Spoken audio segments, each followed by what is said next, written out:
Hello, Tom Levecki here with the latest edition of the Armchair MBA. We are going to get back to basics, back to why I did this, back to past the BS, right?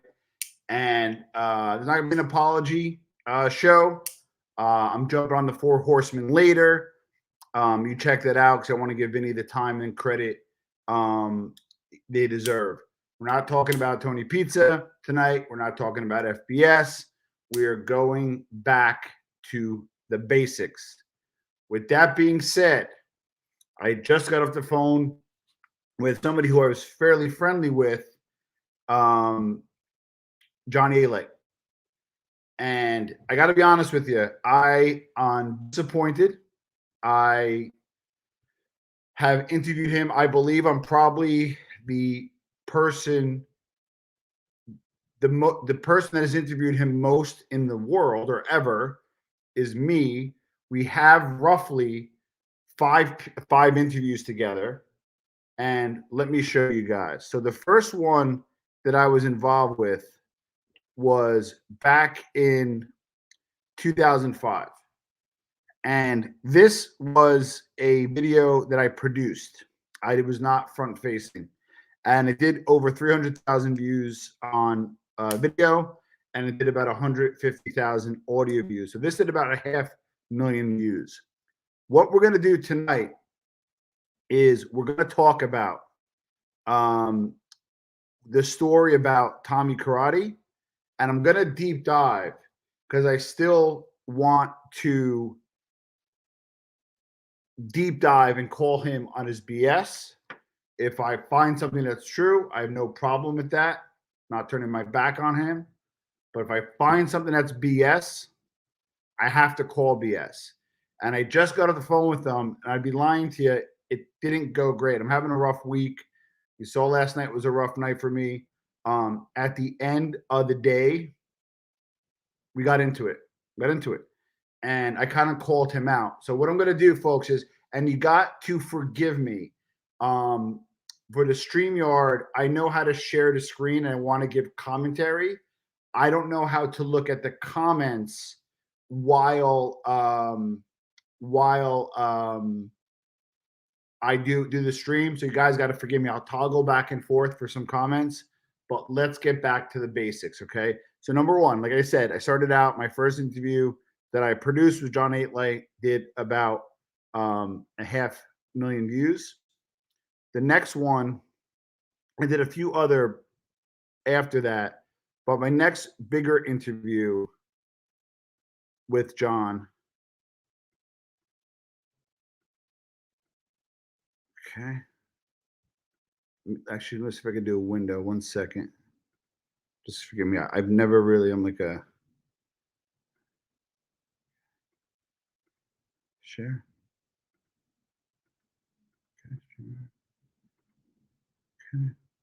Okay. So this interview I did, 52,000 views. This is on April 2nd, 2018. To give you guys a little background,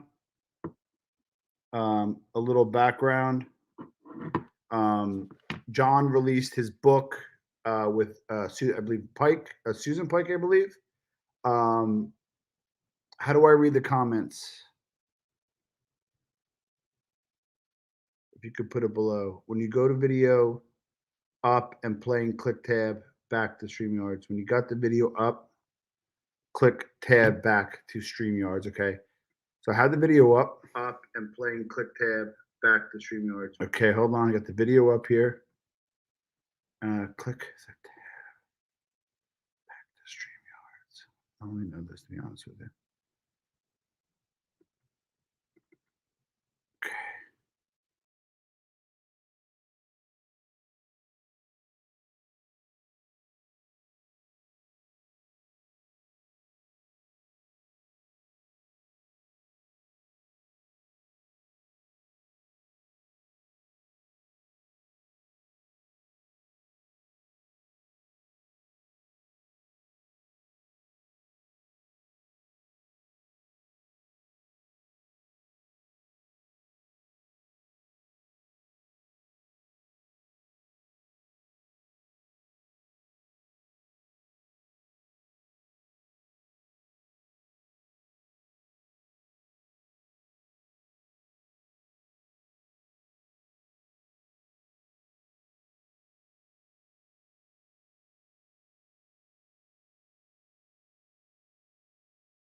sharing my previous interview that I did with John Alite. I want to analyze it based off of all the information that I know now. And then if there's any parts that I need to call bullshit on, I'm going to call bullshit on it. And then we will take it from there. You shared your whole stream. Instead of sharing whole stream, you have to want to share. You have what you want to share in the saved in a tab. Then Chrome tab will help you privately. I'll help you privately. Okay, you shared the whole stream. Whole stream. Save tab. Hold on. All right, we'll figure it out. So at any rate, so just hold your questions to the end. But we're going to talk about first my interview. We're going to analyze that, and then number 2, we're going to look at no sound. Can you guys hear me? Okay. Just give me a thumbs up if you guys hear me. Okay. Hold on. It's going to be a good one.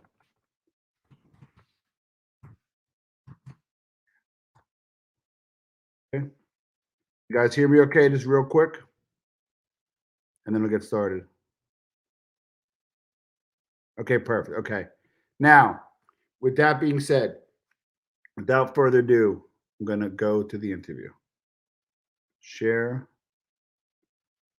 screen. StreamYard wants you to share the contents of your screen. Oh, I think this is it.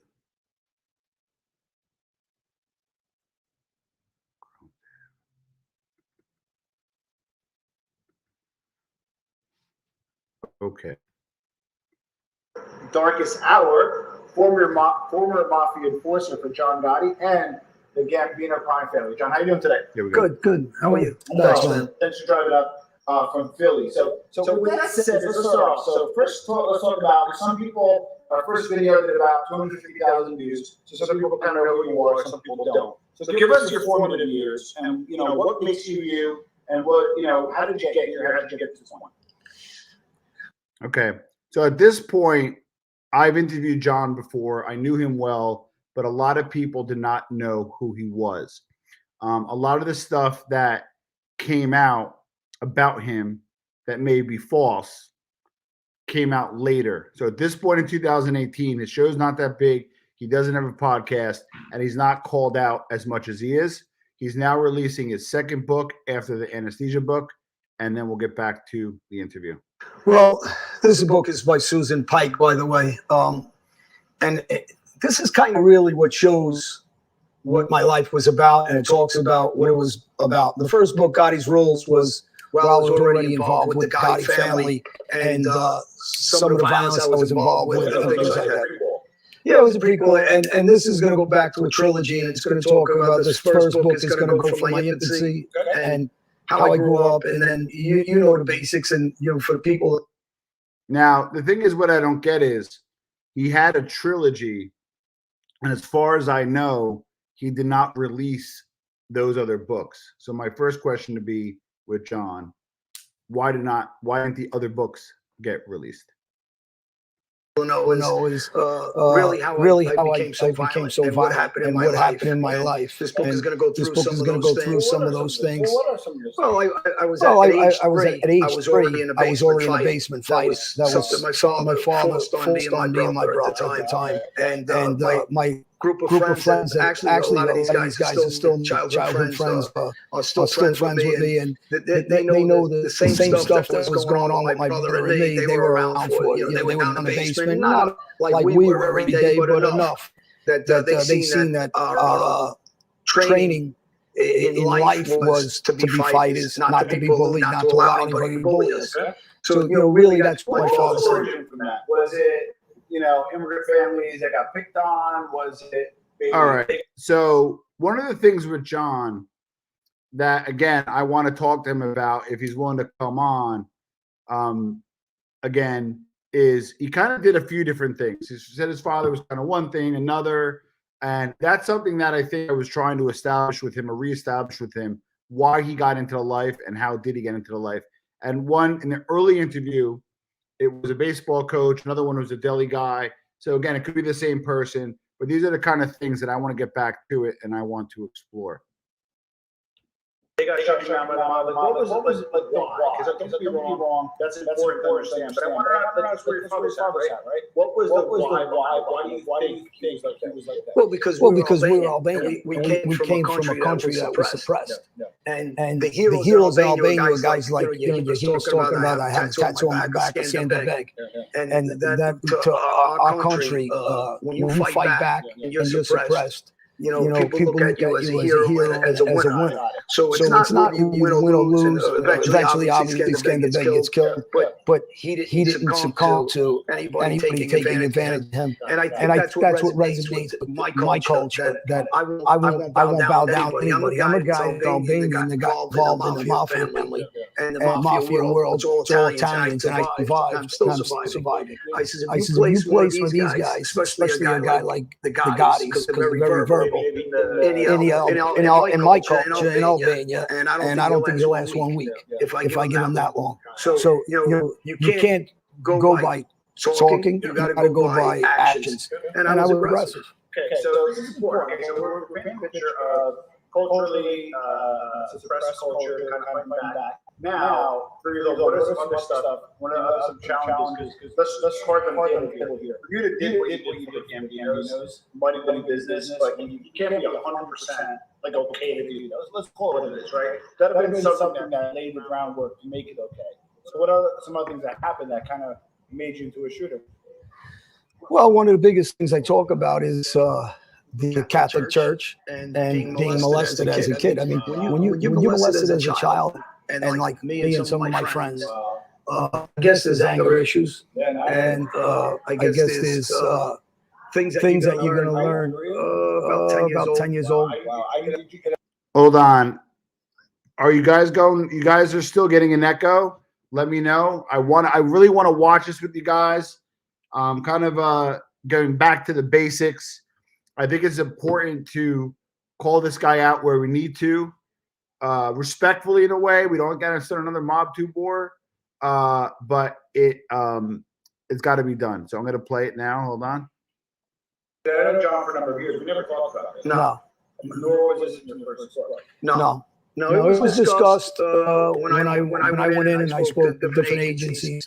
It was discussed years ago. I'm not sure how often it came out. It came through my therapy and some of the things that went on years ago. And most recently, because we're diving into my childhood and what brought it up, which is. So we talk about exactly who covered it up, what priest was involved, what people involved with the church allowed it to go on. You were in the life. You think of going back and killing. Yeah, I mean, listen, when I was starting to get very aggressive in this life, I had friends that went back. Okay. So really quick, I'm assuming you guys can hear me okay, correct?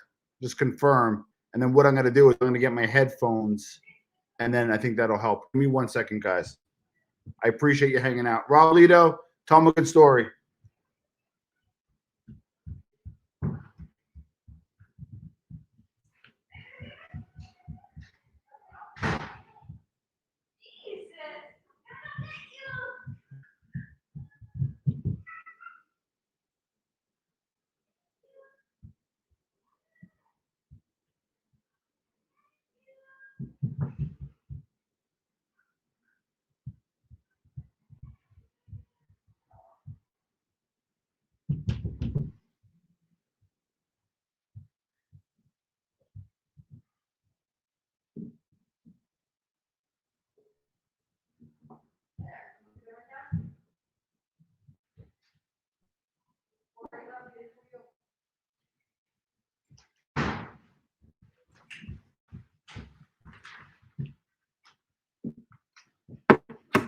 Okay.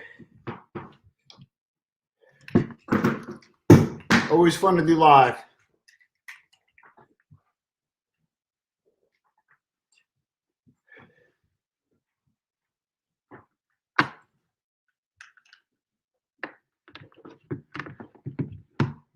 Okay.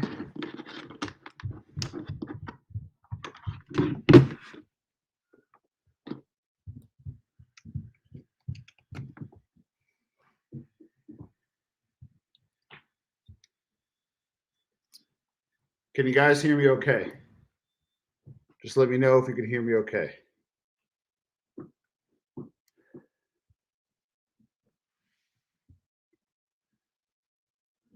Back after this priest. Okay. Send this up.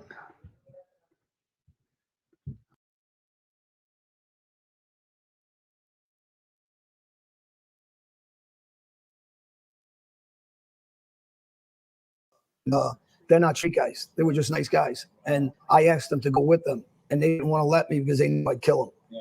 So they ended up baseball batting them and not telling me that the day they were going. We met, and I asked to go with them, and they were scheduling something.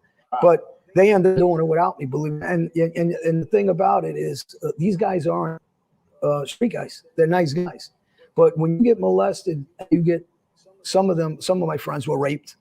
And it's something that you're never going to recover from. I'm just out advocating for anti-bullying and things like this. So I started, being open and trying to encourage kids that have been molested or raped, and not necessarily by a priest, by anybody, to come forward. And some of the parents that don't know where to go with this. Let me ask this. So I'm I've got to forgive you and take it back a little bit because all you didn't do. Okay. So it looks like the echo thing should be taken care of. If Father Time, if you could just shoot, or Gino, real quick, can you guys hear me okay as well? And then we'll continue, because it gets to an important part. Just wait one more second for that. Doing a review on Johnny Alite on my past interviews and doing an analysis on the validity. If you guys could hear me okay, good. So I'm going to continue. Not a lot. You didn't do a lot of nice things throughout your life. Nobody deserves that at any age or any time, no matter what they did. Yeah, I was taken back when he says he was molested as a kid. I was actually like shook at that point. So why drop that bomb? I mean, you need to. Like, you were with the mob, you earned money. You have that. There's so many different angles. You didn't need to talk about it. Why talk about it? I mean, that's actually a positive thing. Well, I want to say something. If you open this book, right, and if you show somebody this book and you say, well, you can only read this part of my life, and you can't read this half of my life, and you're not honest, right? And you don't come forward, and you're not talking about everything fully open, like whether me and your friends and we start talking. But if I hold things back, how am I going to help that next kid? And really, my life's in a different point in my life. I hate to use the word I found God, but I found faith. I found the strength not to be. Yeah, he did not go the religious route too long. He went about that for a short period of time, but then he kind of dropped it a bit. Physical, but to go out and shoulder some of the stuff that I did and some of the things that happened to me, and to do both, I need to be able to be honest. So a next kid comes forward, or a next lady, or woman, or a young adult, and any of those people in any position they're in, they got to be able to come forward and not be embarrassed, feel ashamed, or blame themselves for what happened. So I shoulder what I did myself, and I say I lived a long life. I can't go backwards. I can only go forwards, right? But I also got to be able to tell kids, listen, you can be me. You can be honest. You can say that these. Easy. I'm having John on in a former interview, and I'm not analyzing, calling him on his BS where he needs to be called out on. You can say you brought. You can say you got to, just open up your house, your windows, and let people look in. So other people say, this ain't that bad. I can be honest, and I don't need to be ashamed of things that happen in my life, and move forward, go to therapy and whatever you need. But when people accuse you, or you hear it a lot about women that have been raped, and they accuse them as being the one, it's their fault, they dress provocative, or they shouldn't have been somewhere, or they shouldn't have been drunk. I mean, it's crazy talk. That's nonsense. It's not somebody's fault when somebody else is taking advantage of the situation. So, now that, I'm out here like this, I think my job is, and I've said it over and over, I took lives before. Now I'm trying to save some lives. And if I can help save one or two, and those one or two can help save one or two, at least we're going in the right direction. All right, so I want to fill this correctly. So you obviously had a really, really tough childhood. You grew up in Queens, probably rough neighborhood, let's just assume that. And then, but kind of in high school, you look a good kid. You had like a baseball scholarship, you were started and you were with your friends. You're handsome now. You're probably good looking back then. So like things were cooking. So why like walk us through that, and then when was your first interaction with the mob? Well, in the book, again, go back to my interaction with the mob was since I'm a kid. Yeah. The whole family was involved. My father had friends with gangsters. My uncle was involved, in the sports business and the card game business. My other uncle was a shooter for, Detroit people. I had an uncle, great uncle, that was my grandfather's friend that was around gangsters back in, from. And were these people you looked up to, or feared, or both? The people that were involved. You're a young kid growing up, and you saw those guys with Cadillacs and probably suits and kind of hanging out, not working. These people, again, you're scared of them, or did you? No.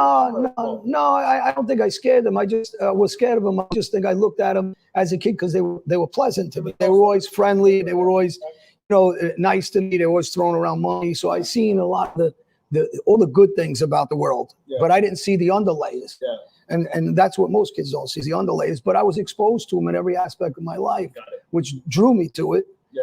And as I got involved in the life, and then, the people that are watching movies and see this stuff, they're like, wow, that's cool. Yeah. But it isn't, because they're not the ones laying their head on a pillow at night and, and not suffering through some of the things that life causes you to suffer. So you got hooked up with the mob. That's what it is. And then we can do that in the book.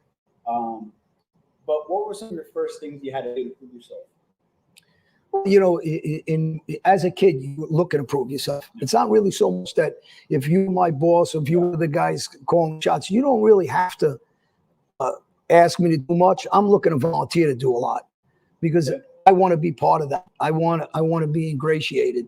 So to be ingratiated, you want to show you can make money. You want to show the things that everybody knows that the mob world. So you want to be able to dress the part. You want to be able to look the part. You want to be able to carry yourself. You want to be able to go with your hands. You want to be a shooter, and you want to be an earner. So I had to be all those things. So you were bald. I don't claim to have that much of mob knowledge outside of what's public.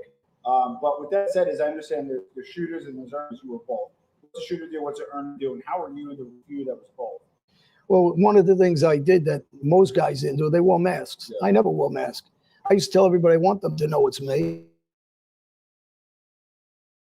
Be afraid to tell somebody it was me, but yet by me going face up, that's my wallet. I used to say the same thing on different parts of my life, times of my life. I'd say, my wallet was my face, so I didn't need to carry a wallet. And when people saw me, they knew they were either going to pay or I'm going to take it. And that was my disposition in those days, is to take what I wanted and to be an aggressive gangster, and I became that. Okay, so you were the heavy, right? And then how did you become an earner? What are some of the business perspectives? What are some of the line of businesses you were in, and how did you make money? Well, I learned to put that illegal money into legal money, so I started opening up nightclubs and some very well-known clubs. I had one of them, American Cowboy, which was a country place down in Florida that did very well, and there was one here in Jersey. So, I was a silent partner. I put up money on the background. I owned glass companies. I owned parking companies. So you didn't leave money to make it legal, but then I also tried to stay in cash businesses. So you could funnel my money. What money were you making? What was it, gross per year or a week or a month? Like, what were you making? I'm making millions. So, we had a nightclub that was making, about $3 million a year. In every angle of that club, we had a parking company that was making millions a year. So, those are businesses that can, and I'm funneling back into the drug business at the same time, and the phone sharking business at the same time, my bookmaking businesses. You were an associate, correct? Yeah. So now, did you give money to them each day, each month, as part of their protection? How did that work? Listen, when I was young, I always bit into that, but I was their protection. So I started saying to myself, as I'm getting older, making this money, why my partners with Gotti for? I mean, at the beginning, without a doubt, the father's that name, and that name does help. But then as I have my own name, and I'm violent, and I'm a big earner. And when they need things, they're asking me, can you go see that guy, hurt that guy, collect from that guy, shoot this guy, kill that guy? So I step back as, now I'm a smarter guy. I'm not a kid anymore. And I'm, what am I helping these people for? They don't earn. I do. They don't hurt. I do. They don't kill. Yeah. I'm replaying an interview that I've already done a few years ago, because I talked to John earlier today, and I kind of feel like I got kind of jammed up a little bit because I did a lot of interviews over the year, and some of these things may have proved to be either false or embellished. So I'm just going back to one interview, going to deep dive into the Tommy Karate thing. We'll talk about that in a minute. And then I'm also going to be interviewing some people that either might validate some of this stuff or call it for what it is. And again, going back to good old fashioned podcasting with a touch of journalism. Well, I do. So I'm looking, I'm saying these guys are useless. I got the crew.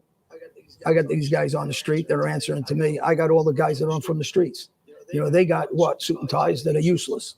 So 1985, December 15th, Paul Castellano gets killed. Where were you and what did it mean to you after he got killed? You were associated with bodies. So what happened before and what happened after? How did that benefit? Okay, this is one of the main reasons why I wanted to do this. He claimed to know about the hit prior.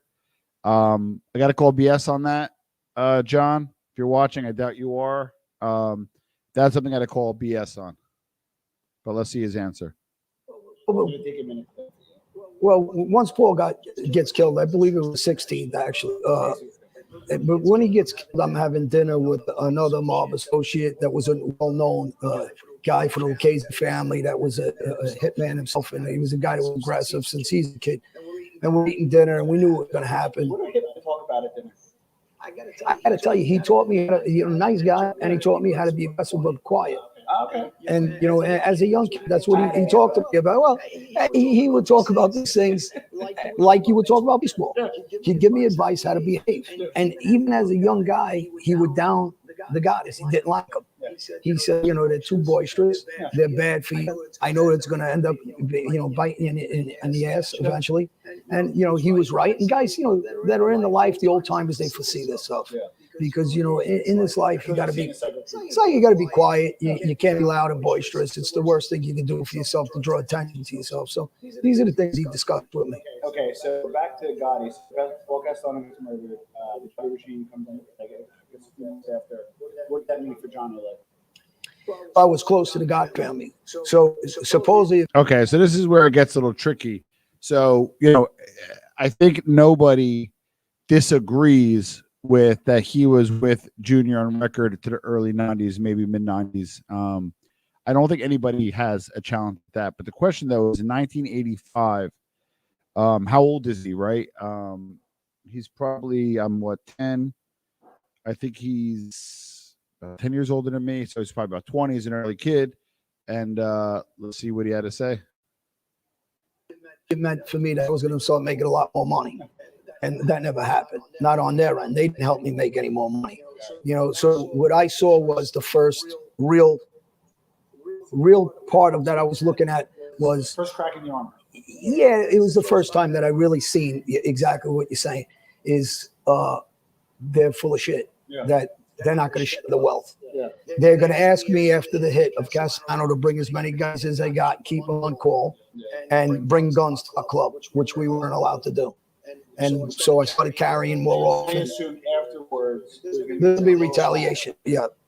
And within the family, we didn't think there was going to be retaliation. It was so now this is questionable, right? So like if I think Sam even said that definitely there was a belief that there may be retaliation, but was he high enough or juiced in enough to be one of the guys that would be in the inner circle to bring guns to the club, as well as be on call as a hit team? Elderly family, the Gambino family, that faction that was around Paul.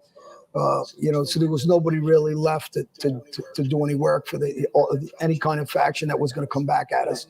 And the faction, younger guys, which Sammy Gravano and Frankie Locasio and Frankie Chico were all in on it. So these guys controlled the crews from Staten Island, Brooklyn to the Bronx. So really, within our family, there wasn't going to be any fallback. But outside other crews, we knew the Casey family especially, and we knew the Genovese family weren't going to put up with it. And exactly that, they didn't put up with it. Now, as I understand, again, as part of reading, is that Paul Castellano was more of a business guy. He wanted to bring it to a whole other level, being indoctrinated into the fabric of society. Where John Gotti was a gangster, when more people ate, but they ate better, he took less, and wanted his guys to eat. it goes a little bit against kind of what you're saying, where hey, I didn't eat that great on the Gotti, but did you see people eat better or more on the Gotti than they did on the Castellano? No, that's laughable. I mean, that's selling that story to a 17-year-old kid. When Paul was in and led the family, did Paul have most of that money in his pocket? I don't know. I wasn't there when they divvied that money up. Was the family wealthier? Probably 10 times wealthier under Castellano, the Gambino family. In the 80s. Now, this is where it gets a little tricky because although I have to locate the interviews, I kind of felt like there was a period of time where he would praise Gotti Sr. and have him as a kind of a savior for the family because he was a wise guy, street guy, meaning a light. But then other times that he felt that at this point in this interview with me, he said that he felt the Gambino family was 10 times wealthier. But not in the 80s, the 70s, the family was bringing in around $450 million a year, and it was cash on relative terms, may have been bigger than GM at the time. Is that a fair statement? Yeah, it's a fair statement. And you got to remember something. Paul, Carlo Gambino, these guys were businessmen. They were intelligent. Carlo's no dummy that died in his bed. Right, that knew when he was handing over the power of any corporation, legitimate corporation, is money, right? And it is somebody that's smart, that had a family and the CEO of a company, just like you have a mob family. And Paul was a guy. And when someone says Paul wasn't a gangster, he was a gangster. He hit more guys than most guys. He didn't personally go out and hit them, but either did John Gotti Sr. John Gotti Sr. didn't go out and hit anybody. He did Paul. Did he talk that talk? Yeah, he did talk that talk. Was he rough around the edges? Yeah, but that doesn't mean you're a leader. That means you're just a guy that would have been probably a good leader for a street gang, but not for a crime family. Paul Castellano was a crime family boss. And when I hear this, that it's not, they're not getting proper information.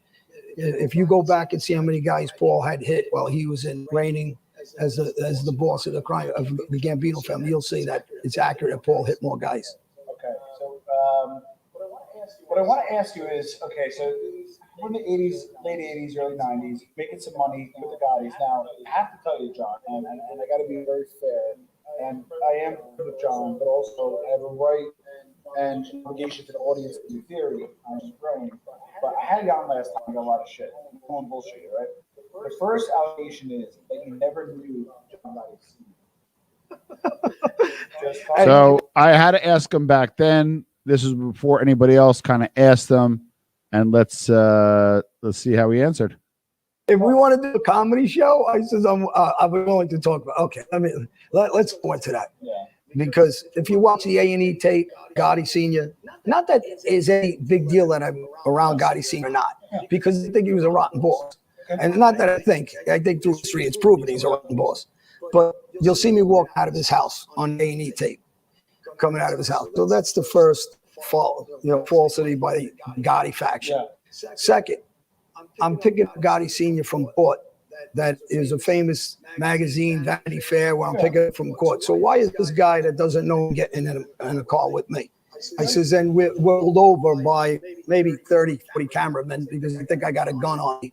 And they attacked the car, the police, and Jerry Shalwell's in that picture, I'm in the picture, and Gotti's son Junior's in the picture. So that's the second. There's a tape that presented at court with me and Gotti Sr. outside the Raven Night Club in Manhattan. There's an opening statement by the Gambino. So there's a little dispute on that as well. So John did play it on the show. Him and Felix and him played it on the show. But where it gets a little dicey is there's thousands and thousands of hours of footage going into the Ravenite, and only one was produced. Gambino captain Ronnie Juan Trucchio, who says I am the John Gotti Jr.'s partner in the drug business and his partner over the last 20 years. That's his opening statement. He made that comment about 8 times in a row in that statement, if you get the opening statement. And then my ex-wife, who's best friends with John Gotti Jr.'s wife, Kim, makes a statement recently and put a letter up on Facebook saying that me and her spent every weekend with Gotti Sr. at Altadana's with the rest of the family. And we'd have dinner once a week with the family there. For the most part, we were there weekly. And every holiday, whether it was Christmas Eve, New Year's, we're at the house. I mean, the problem with the Gotti's nonsense is the jealousy and the insecurity hasn't stopped over the years. So again, this has been my biggest beef. I don't need to pull up other interviews to bring this up. He gratuitously uses the Gotti name, and gratuity is like an understatement. Like literally, nothing's going on. Oh, by the way, let's talk about the Gotti. So this is kind of earlier on in his interviewing career. He started getting big kind of after this. Not that I had anything to do with it, but on his own, he got pretty big. And again, just we were not talking about like the juniors. We were not talking about the Gotti family. And again, he gratuitously brings it up. So there's just too many guys that are out there and that know the truth. Well, another thing was, and it's kind of along this thread, is that you weren't that close to John Jr. That, don't get me wrong, I don't think anybody disputes you have some connection with them. You spoke with them. You probably served. Let's call it what it is. You served as an enforcer. And what's interesting is I got a lot of heat for doing this interview back then. A lot of heat, and I thought I was asking the right questions that I wanted and needed to know. I don't believe anybody disputes that. But I got some shit about it was pretty heavy on public and privately. I don't say any names because I wouldn't have said something to me and I wasn't allowed to say a word. Right. You're right, Henry. But publicly and privately, that you weren't that close to John at all. Well, I was close with John Jr. from 1982 to 92, 93. 10 years, okay. About that 10-year reign. The reign that his whole family get trained out, kill Paul, become bosses, made guys. And about 92, we have fallen out. And I said it during some court proceedings. We had a bad marriage. But I still work for the Gambino family. I went to, yeah. Well, no, I didn't live in Tampa. That's not true. I went to Tampa on business. So did John Gotti Jr. There's one of the allegations was he chased you out of New York. No, it's ridiculous. He comes to Tampa with me. Yeah. My partner at the time was Timmy Donovan. That is disputed. Junior comes there, flies in, meets him. Timmy Donovan, on Junior's permission, ends up testifying against me. Junior tells him to testify against me, and he testifies for Junior. So he takes guys like Robert Amendola, tells them to testify against me, and he gets statements for him. He gave them permission. Well, he's lining up people to testify against me. So the nonsense is the reason why he's talking like this is because we had a plot to kill him. And, in 94 it started, we were going to try to hit him. In 95, the end of 95. You guys were going to kill John Jr.? John Jr. 95, we were going to hit him. It's part of documents also. That's allegedly documented. Me, Charles Caniglia, Johnny Caniglia from jail, Nicky Carrazzo. So if you don't mind, I'm just going to kind of follow what I understand. So at that time, he is at least a captain, correct? At that time he's an acting boss. He's an acting boss. You mentioned some names that I understand are in the administration, right? I asked him about that. So basically, some guys got together, made a nominated, and said, "Hey, we want to knock out a boss." Similar to what happened in Castellano. He's not a boss. He's not recognized. The Genovese family not recognizing him. The Lucchese family not recognizing him. He's not recognizing within our own debatable as well. Family. They want to recognize him. That's okay. For me, I didn't recognize him either. I used to, by 94, I start telling him, this guy's not going to tell me what to do anymore. I said, so I was on board. We had plenty of meetings, me and Gotti, where we hit him at Aqua Racetrack, me and my two cousins. That didn't go because he didn't come back out the door we wanted to. 95. So you guys made physical attempts and just never carried out. Yeah. In 95, we'd go back out trying to hit him again. And that's with the backing of Charles Kinnick gave me a machine gun and a 9mm. And he asked me to kill him. He asked me to kill him, Carmine Agnello, and Pete Gotti. And the regime that was running the Gambino family and trying to take it over, which a legitimate gangster was Nicky Carrazzo. And he wasn't going to sit for a spoiled punk kid with no crew to tell him what to do on the streets. So that move was a legitimate move. Andrew Di Donato wrote about it in his book. Nicky would have been boss if he didn't get jammed up. So yeah, it's public information. I mean, I discussed it in trial. I discussed that this guy was ratting in 2005, and he tried to change that rhetoric. That was the other thing. So I don't believe, and I don't have the facts in front of me, but the information that I got is that he fed bullshit information, he made disinformation. to the agents? Well, I'll tell you this. Yeah, I stuck up for John Jr. despite what other people said. I stuck up for Jr. at that time because I received from a credible source that he either provided flimsy information at the time or thin information. Going to do that. Why did he do a YouTube in his own name saying he ratted? He was weak, and then he about a month later he took that YouTube down, and then the same thing he says. Well, I was only giving him some information against my enemies, so you can't change your storyline 5 times, and he never even brought it out until that's rich. His papers, his 302 Queen of the Day papers were put inside my book. What's your profit? Now, some of the things that is facts. In 2005, he's an informant, government informant, Queen of the Day. 2006, his lawyers filed papers. His life was in danger from the Gambino family trying to kill him and other families trying to kill him. Well, he was feeding information. We don't know what he was actually saying, but he's feeding information. If he didn't give us information and other families knew about this, why wasn't anybody informed? Genevieve's family wouldn't accept nonsense. And the last thing is he said he retired in 1998. So if you retired, how'd you reach out to anybody to tell them that you're gonna go in and cooperate? The only thing though is, and I don't want to spend too much time on this, but I wanted to clarify some points for our readers. The last one was that you testified at his trials and were deemed a non-credible witness. That's another. This is what the Gaudis do is put out rhetoric to change the narrative. I didn't get that from the Gaudis. From him being a rat, him being an informant, him going for Queen of the Day to try to make somebody answer to their nonsense. So, Cosa Nostra News wrote about this. That was the Gotti had one juror say that for them, who took about the dinner. That was infatuated. Ed Scarpa, who I really like, I really wish he did more content, was very chummy with John, though. With the Gottis. When you do the jury, when you do the jury pool of all the charges, you'll see that's not true. That's just a lie. So some of the charges was 9-3, but that's still not the storyline. The storyline was, I don't care if they believed me or didn't believe me.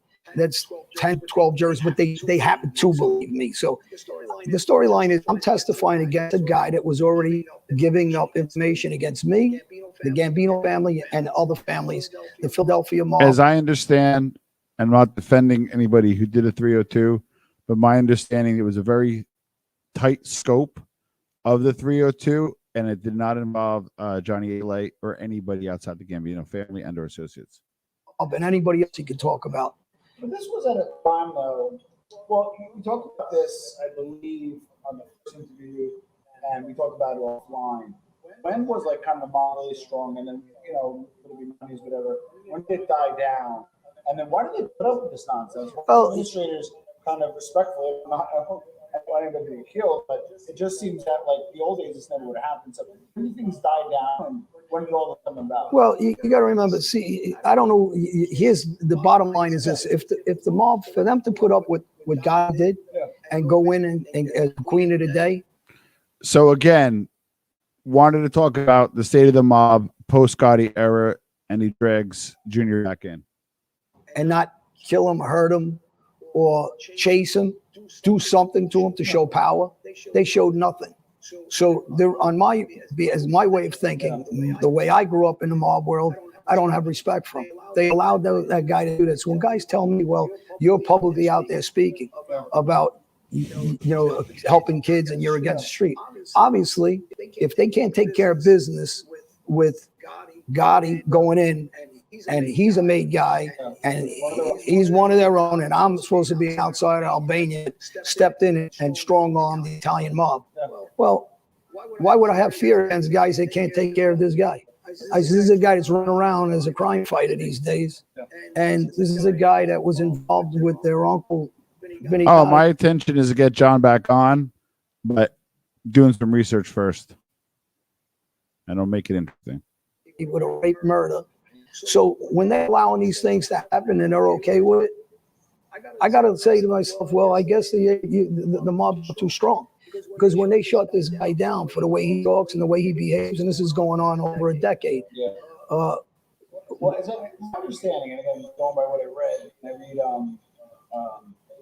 Eddie's closing issues at the time, kind of Gambinos and Genoveses. It's rooted back to Luciano, rooted back to Nicola Gambino, that these are two families that have always been historically strong. And my understanding is, look at the time years where it was, Genovese are still very strong. You don't hear a lot of rats, you don't hear a lot going on, you don't hear much about them. But in that world, they're strong, and the Gambinos are not as strong. What did the Genovese do right? You see the Gambinos a lot of fighting and a lot of strong. What did the Genovese do? Well, if you read the book that I think is Larry McShane, if I'm correct, wrote that book about the Genovese family and talks about. Oh, Jesus. I love Larry McShane, but that interview bit me in the ass. The strengths, and talks about what they thought of Gotti and the reign of the Gambino family, which they basically say they were useless, and Gotti had a big mouth, and they were going to kill him. The Genovese family is known to be very quiet, respected because they're quiet. They're very underground. People don't know who's made, who isn't, who's the boss, who is, and they run their family with like a tight ship. I never paid him. The Gambino family, under the reign of Gotti Sr., ran it like a street gang. Just like I said, this is a degenerate gambler. His son's a punky kid that has no respect from anybody. And this is one of the biggest thing with Gotti Jr. Even what he's doing now with the Girl Scouts. I think we should take a shot every time he mentions Gotti Jr. Too soon. Stuff on the Warrior on the computer. He wasn't capable as a street guy. He's not capable now. So he went to typewriters now. And it's almost to the fact of, if you're trying to talk about your father, you're embarrassing that name. If there was any kind of name at all to talk about. At this point, his actions with the people he's staying with guys like his kid Chris Casparoso, it's a fake name. His name's Chris George. His family, everybody. Chris Casparoso, after one of Johnny Alite's interviews, Chris was able to say his portion. I personally had good dealings with Chris. Always found him to be professional, get along with him well. But with that being said, gratuitously brings up a member of what he believes to be on the Gotti team. He leaves addresses. He's a wealthy kid that doesn't work. His mother pays his phone bill. He's out in Huntington. So, this is a kid that has nothing better to do with his time but follow Gotti, and Gotti feels secure around these guys. Or a guy like this kid Jeff that does these radio podcasts with no job, and he's not working, and he's got 4 or 5 really bottom of the pit guys that are staying with him day and night. He resorted to that. He wasn't respected on the street, and he ain't certainly not respected at all now. So he doesn't know what to do with himself. Feels secure by staying with very weak people. People see that. I says, and he was never known as anything on the street from anybody. He can never have that respect. As hard as he tries to get that respect, and he's a weak guy that knocks his father from pillow to post, but yet he tries to extort money off the father's name. So this is the same guy who's crying, your father put me in that life. Again, brings him up again. To be somewhat of I don't know what he's trying to be at this point. Well, you have a unique situation because you kind of 80s, late 70s, right? Still young, but you caught kind of like super heyday guys. All just died. Some big guys were still around. The 80s were still kind of knocking around. The 90s died. But then also those had connections to major guys back in the day. So who do you rank as the top 3 gangsters of all time? Gangsters of all time. Italian out of time. Just give me the top. Oh, I've always said Jimmy Burke to me with the gang. Wow. Good for you. Well, I was very good friends with his son Frankie before he got killed. I think Jimmy was what you would say a gangster, right? Nice guy, Jimmy the Gent Burke, right? They named him that because he was a gentleman. If you cross the guy, you got a problem with the guy because he was a gangster. He didn't, when I love when everybody acts like this guy was, just the movie portrays a mad dog killer. That's really not accurate. He killed people, in my opinion, when you're in that life that deserve to be killed. Number two, I would say a guy like Frank Costello. Gentleman. Again, a gentleman, Society. Yes. So you got guys that image of a gangster were low-key guys like that, were gentlemen. And, they dressed the part. They stayed with some good people. They knew how to mix in the real world. And I would say Bruno from down in Philly. And so, I still have these guys, some shirts. I mean, I could go on with that list. I think Carlo Gambino, I left him out, which would be, but I think everybody knows Carlo already. So maybe I would call on the top of that list. But, a guy like Angelo, again, because these are gentlemen, these guys are quiet guys that they're gangsters. You prefer to make money over war. Yeah, but that is the way that, if you're going to be on the street, really, that's the example you're going to set. Yeah. I mean, gotta be. You didn't know New York modern bosses in your. I don't know if John would do a live think interview. the way they handle business, even now, the way Gotti's talking, nobody shuts them down. So you would think the kid's a little brat. I said, this behavior is embarrassing to anybody. Forget about streaking. Nobody acts like this as a man. The kids that he got run around from, like a Casparosa, a fake name, they supposed to act like this. They don't know any better. A little bratty kid from, Again, was not part of the discussion. Got hooked back into it. Take another shot. Again, too soon. Money in his pocket. He's act like a little girl. I mean, that's expected. But a Gotti, this is the way they act, and nobody shutting them down. Where's the mob? Where's the mob to give them that warning? Yeah, so you have a best-selling can already with Gotti's Rules, which we expect from Marcus Hours. It's the first part of your trilogy. That was not Gotti. Well, I'm going to dive back into the second book of really more of the violence.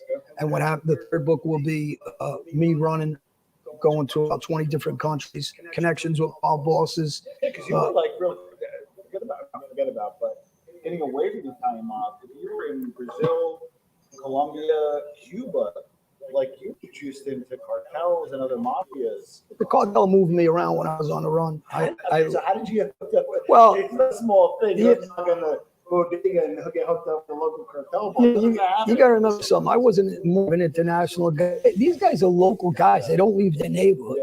I was in the drug business, so I was in drug business from Europe for years on. I was in Mexico. I was in these areas. I had connections in different areas. I had connections with different street gangs. When some of these guys, people really don't understand. They don't have the outreach. I'm right now well known in every country around the world. There's a reason for that.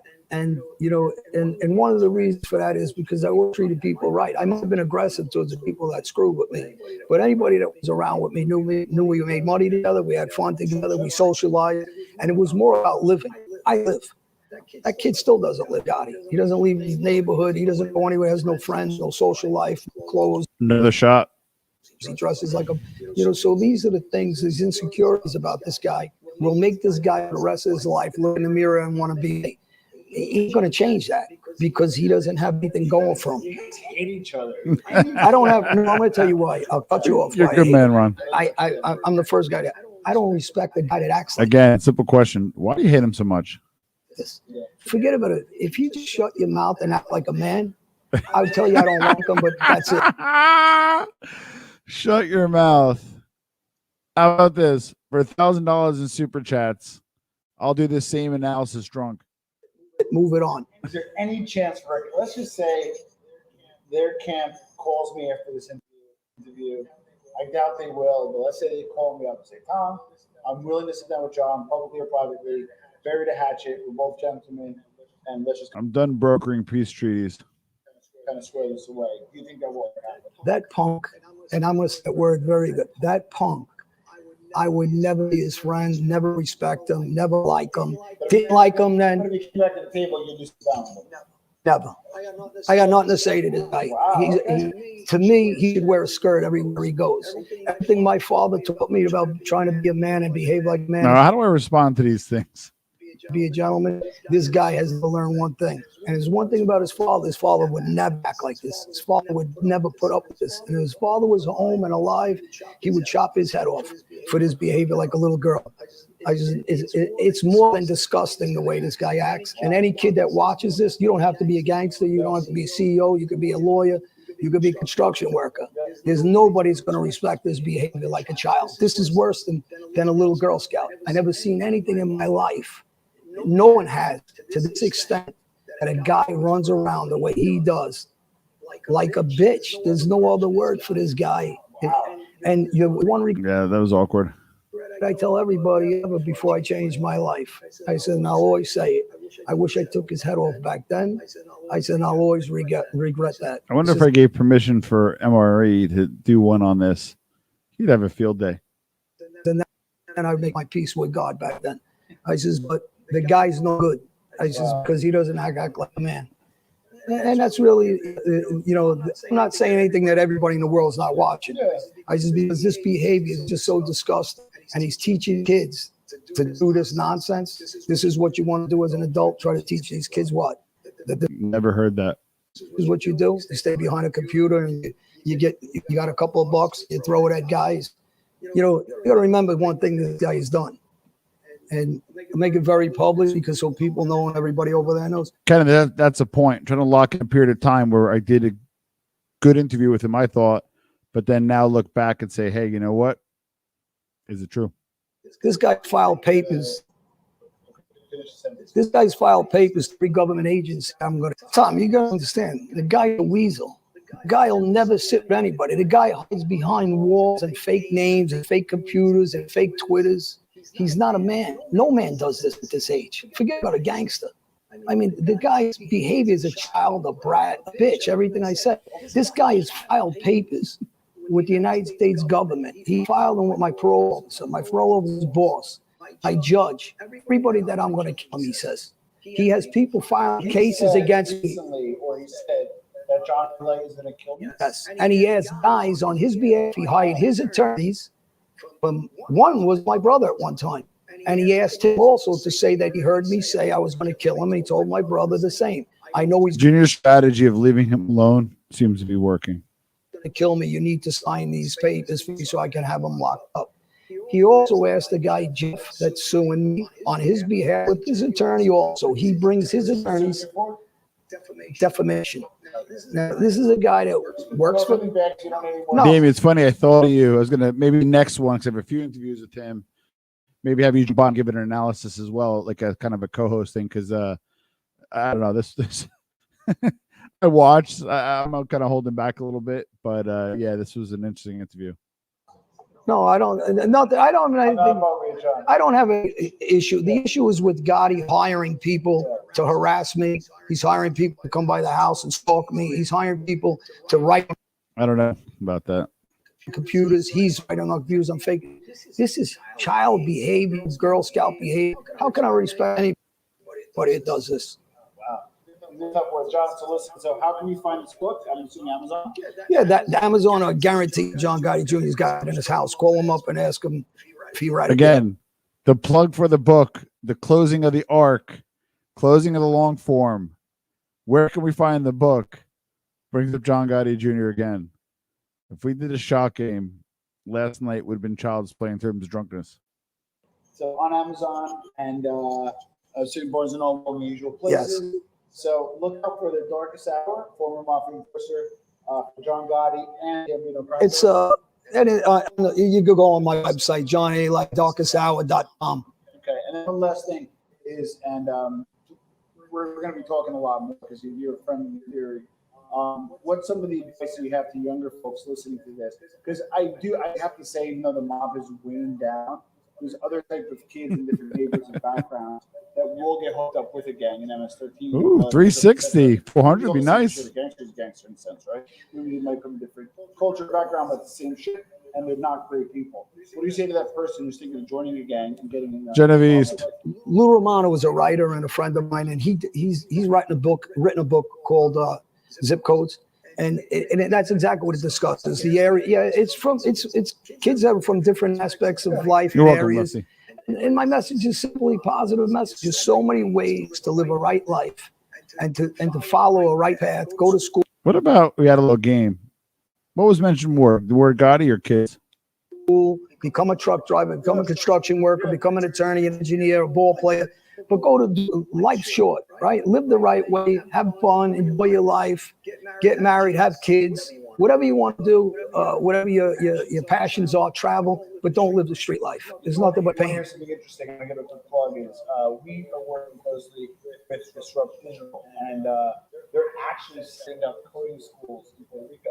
In fairness, Disrupted, who I'm still good friends with, there were a contingency that did reach out and bother them and message them that this interview was on. They were just simply producing. They identified Puerto Rico as a place where there was kids who were just kind of underserved in terms of tech, and they're opening a school there because they believe that's going to be the next tech haven. They're also doing some great stuff in Newark and inner city. So I think even coding, believe it or not, if you catch somebody at a young age and willing to put them to work, no, because I don't know that. I'm not from that word. But that might. The thing is, it's a positive direction. Yeah. And again, this is one of the reasons I got anger towards this. Okay. I was gonna say, do you think he says Gotti once more? There's like 2 minutes left, and the closeout where you plug yourself. Do you think he'll say Gotti again? The Gotti and his little minions, because look at the negative Too soon. living they're doing. Look at the negative. Everything they do is negative. Nothing positive. Not trying to teach kids anything. And he's trying to sell a fairy tale. It's nonsense. The guy's a weak guy. That's every action about his life is weak.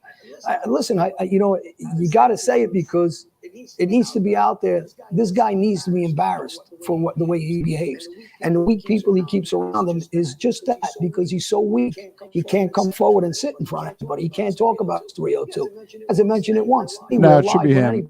Let him let you ask those questions. You go say it. I'll let you ask him, because he's weak and he's scared and he can't shoulder anything he's ever done in his life. Wow. So these are. I think you talk very strongly about him in the past. I follow you on your restaurants. You've been on shows and so forth. And I have to say, this might be the strongest you've ever spoken about him. Because over the years, this guy hasn't stopped. He's obsessed with me, jealous of me. I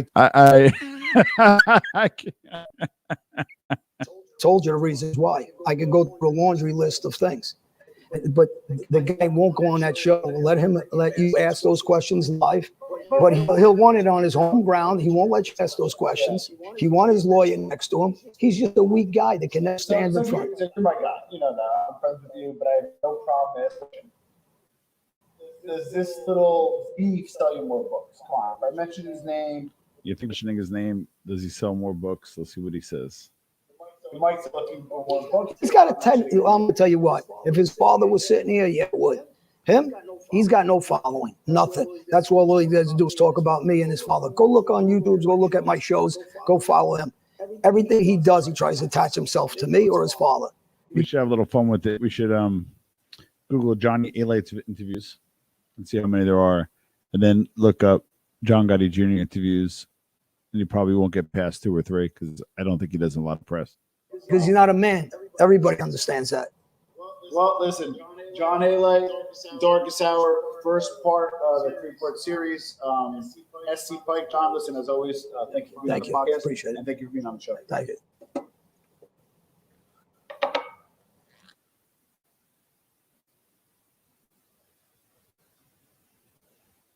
And no, that was not Bach in the cup during that interview. Although, wouldn't be surprised if it was. Can you guys hear me okay? I just want to make sure the microphone set up okay. We're going to conclude soon. 342. We peaked at 369.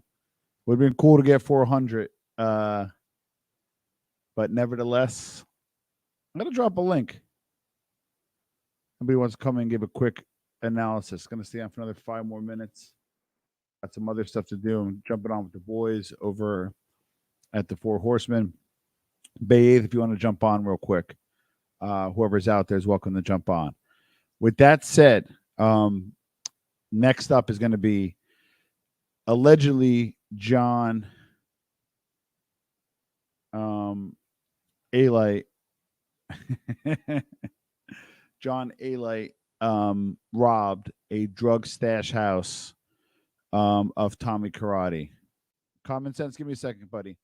And I know that through some research that the stash house was owned by a female who owns a hair salon. Please do not put the name below because I don't want to blow it up.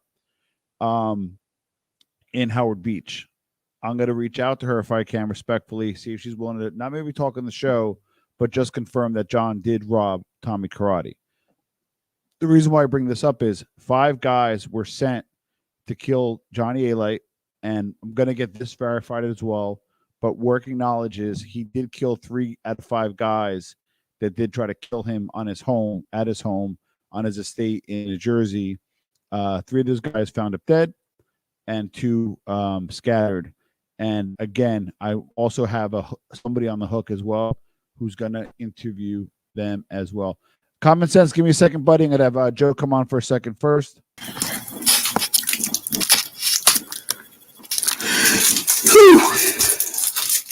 How are you, buddy? Good, you? Good. We're at 391. Let's get this to 400. We're going to put Big Lou through, and then we're going to, and Common Sense. I didn't have the pleasure of meeting these guys. I envision a good discussion. Big Lou, welcome to the Armchair NBA as well. Big Lou, what up, man? Hey, what's up, fellas? How are you? All righty, you? Killing, man, killing. Hey, that guy's something else, man. He can't answer no type of questions without bringing John Jr. into it. Yeah, that's what I'm thinking. And man, it really seems like the thing he's preaching is that John Jr. is jealous of him and the Gottis are jealous of him. It seems like the other way around to me. You know, if he don't say their name, he can't promote himself. You know, that's what. Big Lou, welcome and thanks for coming on. Yeah. Common Sense, I'll ask you next. Let's be fair, thanks right? for bringing me in. My pleasure. Let's be fair. Why didn't he just stay in his lane? Hey, I was with the Gottis in the early 90s. I did X, Y, and Z. I did X, blah, blah, blah. Yeah, I think he had enough content to kind of stay in the lane of what he did without going outside of those parameters and not bring up Gotti every 2 seconds. What are your thoughts on that, Big Lou? Yeah, I mean, it was comical. You know what I mean? It was comical. Yeah, he's just he's not credible. You know, I mean, come on. I'm from the West Coast.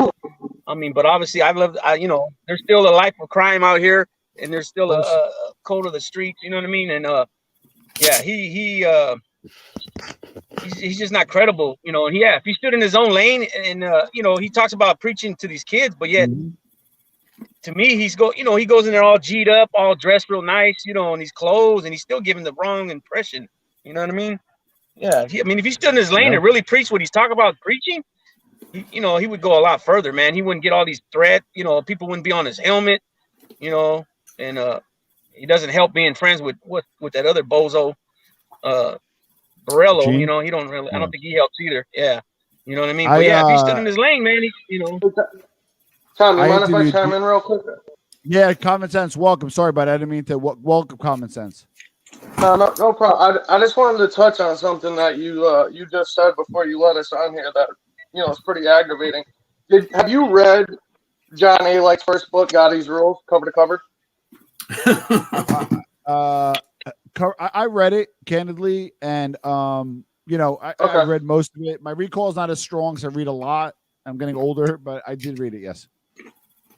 Okay. Well, just to bring up one thing, you mentioned this alleged shootout on Alite's property that was due to the alleged robbery that Alite did on Pater's drug house. Well, in that book that John Alite claimed that Patera sent those guys to his property, correct? Correct. And him and I got into words a little bit today, and I brought it up to him, and he's like, he swears because they were Mexican and Tommy Karate had connections with the Mexicans. Well, if you go and look at the date in the book again and see what month and what year that was, because Tommy Karate that year, he was already indicted and arrested by the feds earlier that year. It was actually a year before that when he did in his first interview. He said that it was in, I believe it was maybe 91 or 92. Tommy Karate Patera was already in prison under indictment, and he went on to get a life sentence. It's impossible. He also says that 5 guys went there, and he killed 3 of them, walked up to one of them, and shot him point blank in the head. Well, where were the bodies? Where did the car go? Where was the blood? No cops got called? It's impossible. It's a fucking complete fiction. Absolute fiction. It's a fairy tale. Never happened. I actually got a line on a possible witness that lived in the neighborhood that can confirm and or deny. No, I'm on this one. I'm on this one. Alite had that same guy do one of his Hold on, I gotta put my phone on the charger. Give me a second.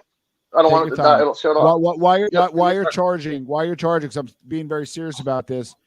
Faith and I are going old school on the content. So email me, Tom, a new theory, because if it's I have a line on the person. I want to make sure it's a credible person as well. I think I know who the person is you're talking about, and he's buddies with Alite, and Alite claimed because I've been following this idiot for years, and I literally have a notebook filled, because I was going to start my own show blasting this guy before all these guys did it years ago. Yeah. And hold I just don't on, care that much, to be honest with you. Real quick. Just don't drink on the air. Tom. What's that? Just Tom. don't drink. I don't drink. I don't drink, man. It was a joke. Tom. Yeah, but I don't drink, but no doubt. I'm just having fun with you. Joe, go ahead. Put up RA's comment, and maybe you could decipher that for me, because I'm not sure what he means. Who's Tommy Pizza? He's talking about Tony. Who? Tony Pizza. Not Yeah, Tommy. we're not gonna, guys. Oh, we're not okay. gonna go. We're not going there tonight. Okay. Not tonight. I didn't know. Yeah, Yeah. please don't. No, we got last night. Last night was rough enough. We got 340 people plus 2 great guests on right now. Hit that like button. Hit that like button out there. You know, another thing with Alite is that, allegedly when Anastasia did this book, he claimed that he thoroughly researched everything about Alite. They sat down and did hundreds of hours of talks. So he's basically saying that this is Alite's own words about his life story. Now, in that interview you just did with him, Alite is on there saying that he was with the Gaudis from 1981 or 82, correct? Yeah, to 94 or 93, whatever it was. Yeah. Right. Well, in the Gaudis Rules book, his autobiography, or, biography written by Anastasia, Alite didn't even live in New York in 1981, 1982. When Alite got done, he always says he played baseball at the University of Tampa. First of all, no, he didn't. He went down there for 1 semester, didn't even make it the whole semester, came back home to New York, and his father caught him with drugs and guns at his house.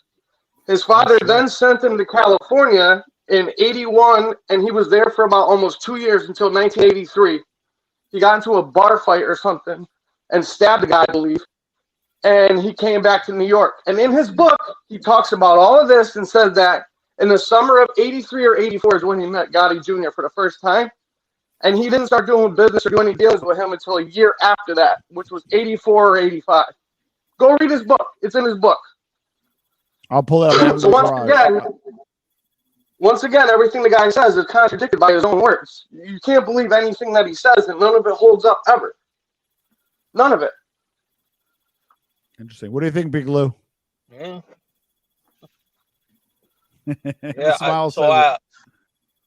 My father sent me that book while I was.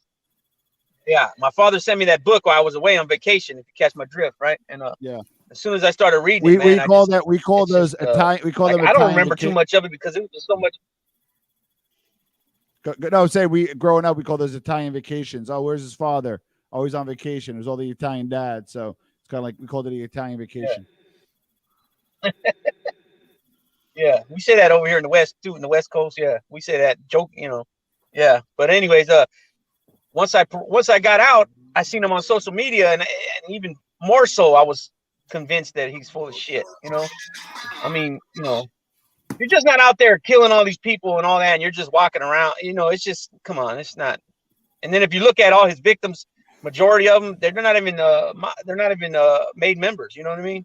They're not even associates. He pumps himself up. With Tom right now. Yeah, he pumps himself up like he's in the mix, like he's actually sitting down with Gotti Jr. Sr. and in a couple minutes. and all them other guys back in that era. I'll call you back. All right. All the guys that Alite was allegedly convicted of killing were drug dealers or drug users or addicts. None of them were even associates. Not one of them. Right. And when he got sitting down with Nicky Carrazzo, and Jojo Carrazzo, and when Alite got sentenced, he told the judge that I doubt he was sitting down. And they're going over. Continue common sense. Yeah. Hold on, common sense. Finish that thought. Yeah, it's just... No, I was just saying that Alite says that he has all these bodies and he killed all these people for the mob, but not a single person that he got a conspiracy of or a conviction for murder was even an associate of any mob family or anything. They were all low-level drug dealers that he had drug beats on the street with. And at his sentencing, when Alite got sentenced after his cooperation, he told the judge, Your Honor, I only killed one person. All these other murders had nothing to do with me. So, like, you either killed 8 people or you killed one. What is it? Good point. Joe, I have the interview with him. Then go ahead. Go ahead. Go ahead. Oh, go ahead, Big Lou. He talks bad. He says Gotti Jr. sat down and he's got 302s. But yeah, I understand in that life you're not supposed to voluntarily go sit down with the feds. But I mean, he's talking about he don't know what information he gave him, and from what R.J. Rogers, he did some research. Gotti Jr. said nothing to incriminate anybody. It was all like secondhand hearsay stuff. So well, as far as I'm concerned, John Jr. isn't a rat. He shouldn't have sat down with him, but he had his lawyer there with him. You know what I mean? Common sense. The only thing, he didn't tell on nobody. The only thing that I can say about that is, technically, what he did is called a defense proffer, where he was basically saying, the reason I shouldn't be charged with these crimes and be under this indictment is because I walked away from the life, which is the same legal strategy he used during all of his trials, right? The only problem is that Danny Marino, out of all the people, Danny Marino did take a guilty plea for the murder of his nephew, Heidel. If you look at that 302 with the information that's in there, Gotti Jr. does imply that Heidel gave the okay for that murder. Now, when Danny Marino was originally indicted in that sex trafficking case with the Gambinos, I think it was 2006. Yeah. The prosecution wanted to bump up his time and make him take a plea for okaying that murder, and Danny Marino refused. But are you going to tell me that they didn't base that information on what was in that 302? I can't say whether they got it from somebody else or they got it from him, but it's in there. Let me ask you common sense. I've been pretty vocal about this on other shows, and I agree with you. Devil's advocate say it was Mikey Scars and not the Gotti Jr. 302. What are your thoughts on that? Say that again. What do you mean? So I said exactly what you said verbatim, I think on Stack's show, and I got hit pretty hard by some of the commenters privately and publicly. But the argument against it was Scars who was going to sit in the stand to jam him up, and Gotti's information was minimal contribution at best. I'm just going back what the argument against me saying what you just said. What are your thoughts on that? Right. Well, that's what I was just alluding to. I said, I can't say that it all stemmed completely from that 302. There was probably other people that were going to come forward and testify to it, because ultimately, a 302, none of the information that you give during a 302 can be used against anybody, unless you're going to be moving forward as a cooperating witness, which wasn't what he was trying to do in the first place. He was trying to just get the indictment dropped. Him sitting down there saying, listen, if I didn't walk away from the life, I wouldn't even be sitting down here with you guys right now with my attorney. That's where Gotti Jr. was coming from. Got it. When you have a guy like Mikey Scars, who's his right-hand man, who testified in multiple trials that they were going to use him, he would be privy to that same information. So that's why I'm saying I can't technically credit Gotti Jr. with, Danny Marino having to cop out to okaying a murder if they had guys like Mikey Scars and these other people. Now, the other problem is that, unlike the state, a lot of people don't know that the feds don't have recordings or videotapes when people are doing cooperation agreements. When you're in the state, they record what you're saying. They might even videotape it, or you might agree to it, whatever. The feds, it's just 2 agents and you, and what it is a memorialization of your meeting there. They can go and write down how they interpret it as well. Yeah, exactly. So Mikey Scars was brought up. Mikey Scars, how much time was he looking at when he got pinched? He was getting life. Looking at a life sentence. Yeah, he was getting life. Originally, he got indicted on the Scores. He got indicted on the Scores case, but he was going to beat the trial. But then they got him on a murder. Okay, because I asked that because his ex-wife, I believe she said that he wasn't looking at much time and he flipped. Nah, she doesn't know what she's talking about. I thought I had to. Yeah, I just want to clarify that. Yeah, but the whole thing is this. Not to cut you guys off, he ratted Mikey Scars, but how many years did Joe Watts get in those guys? They got like 13 years. So he wasn't she's technically right. He wasn't going to get life. A lot of those guys, that was for the Fred Weiss murder. No, the one that Joe Watts did was for the Fred Weiss murder. But there was 12 guys that got taken down on that. Joe Watts was taking that case to trial, and he believed he was going to beat the trial because originally the prosecutors and his attorney told him that Gravano wasn't going to testify.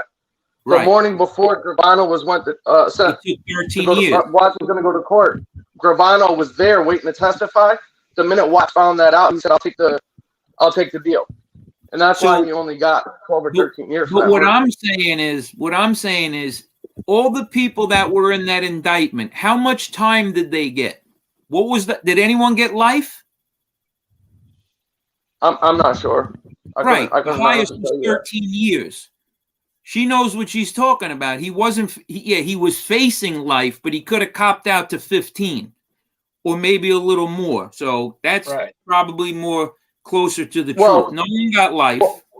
Well, hold on, but you're only talking about the Fred Weiss murder. You have to remember that Mikey Scars was also under a huge RICO indictment. Yeah, for what? For the shakedown of scores and those strip clubs down in Atlanta. Yeah, the Atlanta thing, you're not gonna get life for that, though. He beat the Atlanta thing. He beat that. He beat the Gold Club. Yeah, I know, but they're going to use that in the other RICO case when they have him shaking down scores. Right, but in my estimation, that's not. He wasn't going to get life. Yeah, well, the predicates is not murder. You're not going to get life. You're going to get 20 years minimum on a RICO. He was a minor player in that murder. Joe Watts had probably more complicit. How many bodies did Joe Watts have? They gave him 13 years. They didn't get Joe Watts on any murders, but they could always bring it up in trial, and the judge will take that into consideration. They always do that shit. They give you more time. I think he would have got 15 years. She knows what she's talking about, that chick, Tony Marie Fapiano. Now, she knows. Yeah, I mean, you can look. But here's the thing. You can look at it in hindsight and say, oh, yeah, look at the guys that copped out after him. You can sit down there and look at it in hindsight and say, yeah, look at the guys that copped out after him. They got, 12 years, 15 years, 20 years. He would have only got such and such. Well, those guys didn't go to trial. They got plea deals. If they didn't want to give Mikey Scars a plea deal and they wanted to send him to trial, you could have got life for it. The government doesn't give everybody deals. He would have got a deal. Most definitely he would have got a deal. It would have been risky bringing him to trial. He already beat them a couple of years ago. They would have loved to give him 15 years, and then they'll build more cases after that while he's in prison, and they'll try to keep him in there for life that way. They're just worried about getting those convictions. You could play Monday morning quarterback. They're worried about getting those convictions up. They really don't want to go to trial. No, I mean, I agree with you on that. No, I'm not playing Monday morning quarterback. I'm just agreeing what his ex-wife said, that he wasn't facing a lot of time. I agree with that. That's, that's the truth of the matter. Yeah. He wasn't. Everybody's facing life when they get, Tekashi 6ix9ine was facing 700 years, okay? And what happened? He ratted and did a year. So, I mean, it's all bullshit. No, I know, but here, let's play devil's advocate here. I get you on a RICO indictment for a new shakedown of a scores case and 2 predicate felons, and you're facing 20 years minimum. If you go to trial, you could get 30 or 40, right? And then while you're in the middle of doing this RICO case, we hit you with a murder, the Fred Weiss murder, and maybe you did another murder or 2 down the road that they might find out when 2 or 3 of the other guys get pulled in on that murder and they decide to flip. And now you're looking at 2-3 life sentences possibly. You see what I'm saying here? Okay, yeah, I understand what you're saying. But if anybody knows who Michael Scars was, he wasn't a trigger man, okay? He wasn't that guy, okay? He might have been complicit. He might have been complicit in it, but I'm telling you, he would have got 15 years, tops. Joe Watts is a mad dog killer, and they gave him 13.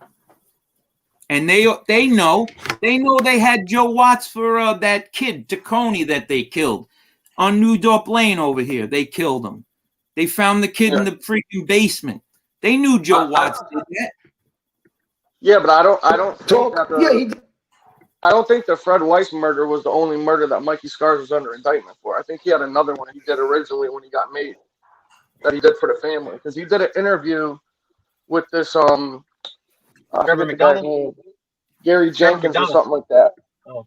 Yeah, well, he did one with Trevor McDonald, but he did one like a year or so ago with this ex agent or something like that with Gary Jenkins. Kansas City, he's a Kansas City cop. Yeah. Yeah. And between me and you, what is Michael Scars going to say?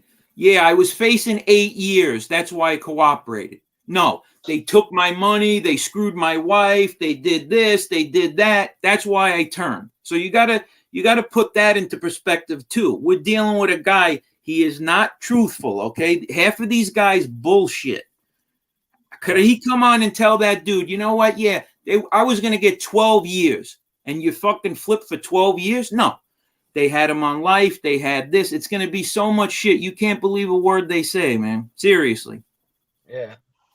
Yeah, because he complained about he wasn't getting no money, and he had a family. I'm not dead over here yet. That's what he said. You know exactly. What I mean? Yeah. Good point. They shelved him because they thought he was stealing. That's what it was. Yeah, they took away his rights. They stripped him of his title, and he wasn't making any money. Right. I'm just saying, if anybody would know, it'd be Tony Marie Fabiano, because she was, Well, they were actually going to kill Joe Watts over that same construction beef that he wound up taking over down the road. Yeah, if you look at most cases, everybody's facing life, but you got to really kill motherfuckers in the mob to get life. You know what I mean? Because normally, if you're like part of it, you're complicit and you could get some big time, but come on. Vito Guzzo got 30 years for 6 murders. Exactly. Yeah. You know how fucking treacherous that guy was? He took a plea for 38 years for 6 murders. Yeah, Vito Guzzo was it. Mikey Scars was going to get life? No, he wasn't going to get. They would have never went to trial because they were worried. He already beat him already. And they were worried. They don't want to lose, man. They just want that conviction rate up. They love when you take the plea. Yep. Exactly. Well, I mean, it depends on where you live, but anything over 20 years is technically considered life. You know that, right? But not for a 40-year-old guy. He was 40. How old was he? 54? Yeah, considered a life sentence. Considered a life sentence. I think it's 25 years, ain't it? State prison is 25 years. Considered a life sentence out here in California. Yeah, that's a long time, man. Anything can happen. Yeah, but I don't even think he was 40 at the time. I think he was more like mid-30s, wasn't he? He was probably closer to 40. Yeah, 45 maybe. He wasn't 50 yet. Right now, how old is he right now? About 58? Nah, he's about 40. He's in his mid-60s, believe it or not. I think he was born in 1954. Yeah. Okay, yeah. So 56. 56. He was like 50 when he got indicted around then. So you're telling the guy, possibly 20, 25 years. That's a fucking life sentence. That I agree with. You could go to jail for 1 year and die. It could be a life sentence. But what I'm saying is he wasn't going to get like life where he's never getting out again. Like he would have had light at the end of the tunnel. If he could stay alive, he would have had light at the end of the tunnel. And there wasn't like a lot of guys were flipping on him, right? As far as I know. Exactly. So but some people ain't made to there's some guys out here in California that are part of organizations that are hardcore organizations, and they flipped, and people are shocked, you know what I mean, because of what they've done. But people are not built the same. That's the problem, Yeah. So, then there's some people that deserve to be in jail, but yet they're men and they take 10, 15 years. You know what I mean? And they really didn't have a choice in the matter because it's like risk rolling the dice by going to trial, and then they hit you with 30 years. So they triple, quadrupling it up when you lose in trial. Yeah, exactly. Yep. So what do you guys think about the information that Gravano released on his podcast there about Joe Watts being an informant, which was also spoken about? I think it was on Gangland News maybe a few years ago. What are you guys' thoughts on that? Well, my thought is he hates Joe Watts, right? Yeah. Okay, so that's my thoughts on it. So look at where it's coming from. Was Joe Watts? No, but I'll put it to you this way. Joe Watts is out right now. Okay. Yeah, I see. He's out. Yeah, I guarantee you. I will guarantee you. Okay. That ain't nobody rolling up on him like Alpo. Okay, and putting 5 in his hat. That ain't happening. Okay. I don't know about who's a rat or who's not, but that dude is a battle-tested dude. And I respect him. He's also 80. And he'll be back on Staten Island. So I don't know what his status is as far as getting back involved, but Tommy Suitcase is having problems hearing us, I guess. You hear us, Tom? Yeah, you're on mute. This is the best when we can't. Yeah, I love this. We gotta do more of this. Yeah, Tom, you're on mute, buddy. Somebody tell him in the chat. No. I can read lips, but I can't hear you, buddy. This is what he gets for making fun of me and my volume all the time. Can you hear me now? Yeah. There you go. Yeah. I got you. Okay. So Joe, I gotta admit, he put me in timeout because of last night. Yeah. Put in timeout. Yeah. Yes. Yeah, that was a. Now he's, That was about. That was pretty brutal. No. That was brutal. I put you in pizza prick jail. You sent me $50 and I let you out now. But here, let me put you back in again. That's funny. Fucking imbecile. So, all right, because I might be able to get John on, but I want to do it correctly. I was thinking of Johnny Alite, and what I want to do is I want to get questions from knowledgeable guys like you. And the deal is, you won't let you. Hold on, you got to come on, but you have to answer these questions. He won't do it.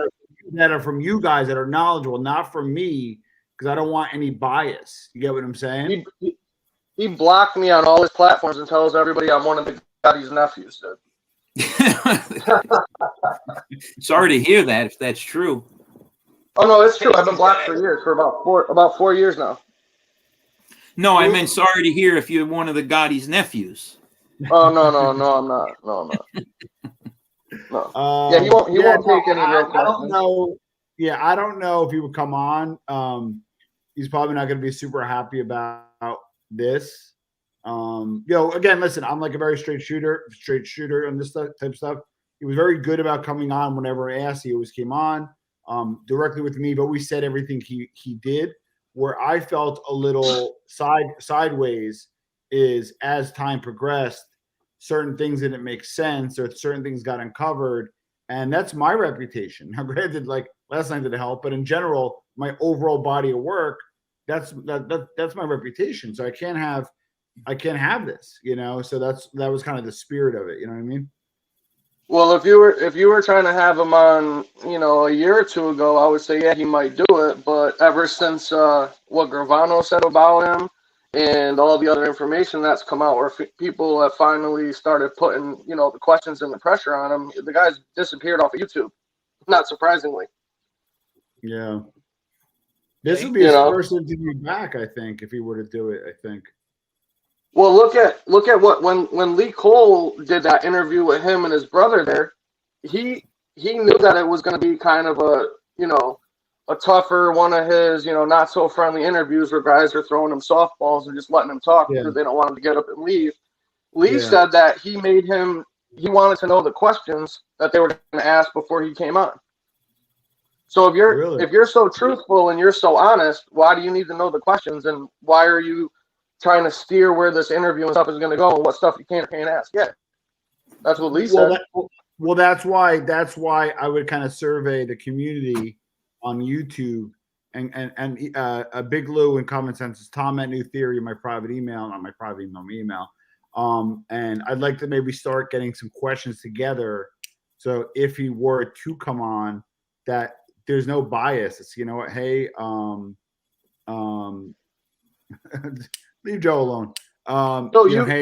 You did that interview. What year was that? 2016 or 17? That was 18. I also did an interview. Maybe I could do it another night. Is the Sugar Daddy's interview? It was an audio interview the next day. He literally was like still wet from the friggin' the bay, the water dump river, and he did the next day. We could maybe do that one too and unpack that one a little bit. I have a question. You guys might know. So Alite claims to have robbed Tommy Patera. Is that what? Yeah.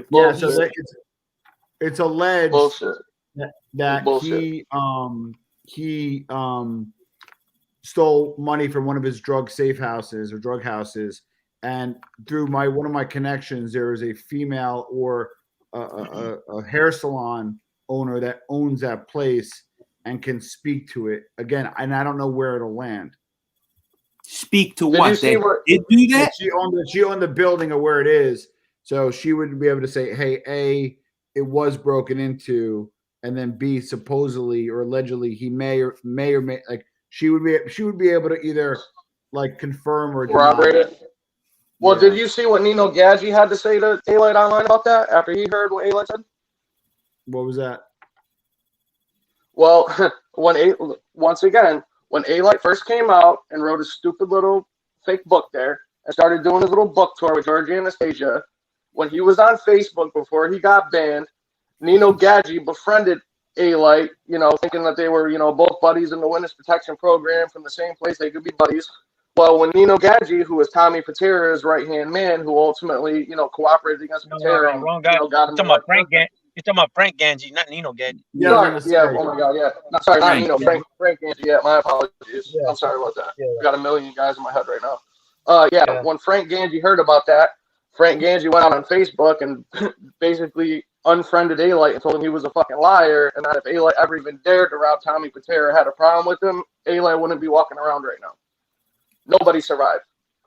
First of all, Patera did something for Gotti. We all know what that was, right?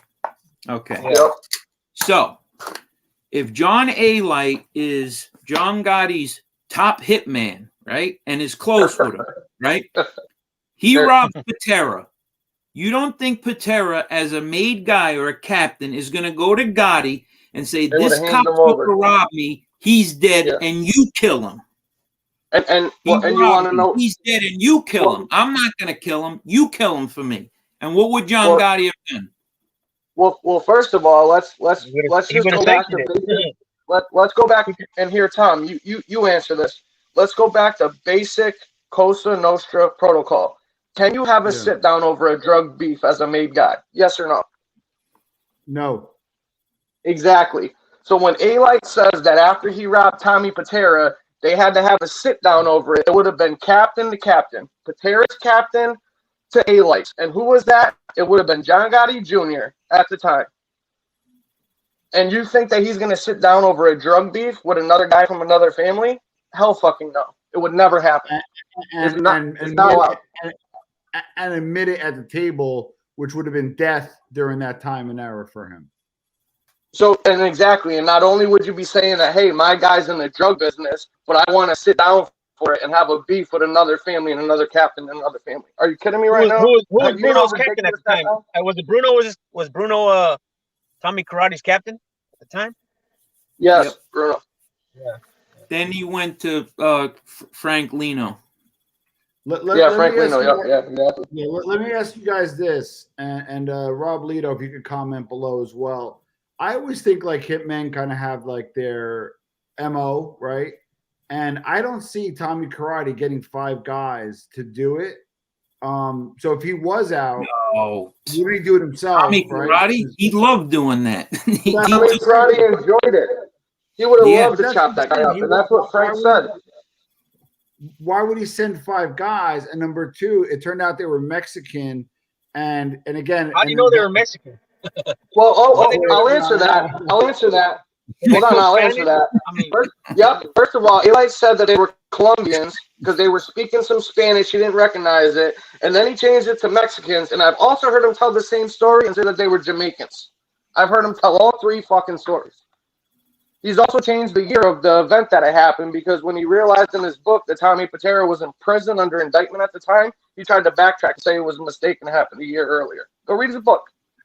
I got an idea on how to stretch content. We're going to ask him 10 questions the same 10 questions 3 nights, and we'll get all different answers. So it's like 3 different interviews. Bro, you're delusional. You think you're gonna get an interview with Alite after he sees this? Forget about it. No, you better take this. You better erase this one. I'm gonna say I was drunk. Yeah. There you go. Yeah. There you go. That might work. I don't think he's coming on though. Big Lou knows the deal. He might be like, nah, man, they're gonna get me, man. Nope. It have to be for big money. Not gonna lie, I might have hurt my chances. Yes, I will admit. Honestly, I don't think he would have came on anyways. You know Maybe you could get his kid on, or his brother. Get his brother. Yeah. His brother reached out. His brother reached out to me. I had a good conversation with him. Oh God. Yeah, but here's what's interesting though, and I'm not throwing like any shade in any way, but there was a lawyer on FBS's show. That was a lawyer, and I don't know Elio, and I would love to have him on and talk to him. Would love to have an Italian. He was biased though. He was biased because he said you guys were talking shit about a lot of people. That was not true. I've been following you guys since JP first came on. You guys don't throw shade at people and all that, man. Yeah. He just was biased because he's from the area that happened. You know, back in '89 or whatever it was. I felt it was a little rough, and I felt it did get mischaracterized. I'll say that. But what I want to say to Elio, if I ever spoke to him, was he also represented Jimmy Alite, but that wasn't discussed on FBS. Yeah, the Sue's brother. Correct. That's the Sue's brother. Yeah. So I felt like he could have and should have disclosed that during FBS's interview that he represented, I believe, Jeff Lohman as well as Jimmy Alite. Because I like to be as transparent as I can, and I think shows are better that way. It would have been better if Elio did release that. Yeah, he represented Jeff Lohman in the lawsuit against Alite for defamation, and Jimmy because he robbed him out of a bunch of money from the book and construction deals that apparently they had set up while John was still inside that John robbed him for when he got out. I think it was like $600,000. So it was a very large amount of money. 300, 600,000. It wasn't small. But I don't know how that panned out. Like I can't find anything on that. Yeah, you'd probably have to go on to like Pacer with an account or something to be able to get settlement. But unless it was disclosed out of court, it could have been some agreement that non-disclosure. Yeah, but it was some non-disclosure. You might not be able to find out. Wow. What, Joe? Sorry. What, Joe? No, I wasn't sure. I knew there was a lawsuit pending, but it got resolved. Yeah, they're friends now. You'd have to look it up. They're friendly. They're friendly again. Who's friendly? The Alite Jeff brothers. And Alite? No. Jimmy and Johnny Alite. Right. I'm saying Jeff Canarsie. How is his lawsuit with Alite going? Is it done I don't know. I think it's still pending. Right. I don't think he has that much money though. That's the problem. I don't know. Who? Alite. He ain't sitting on Alite has money. He ain't sitting on $1 million. I'll tell you that much.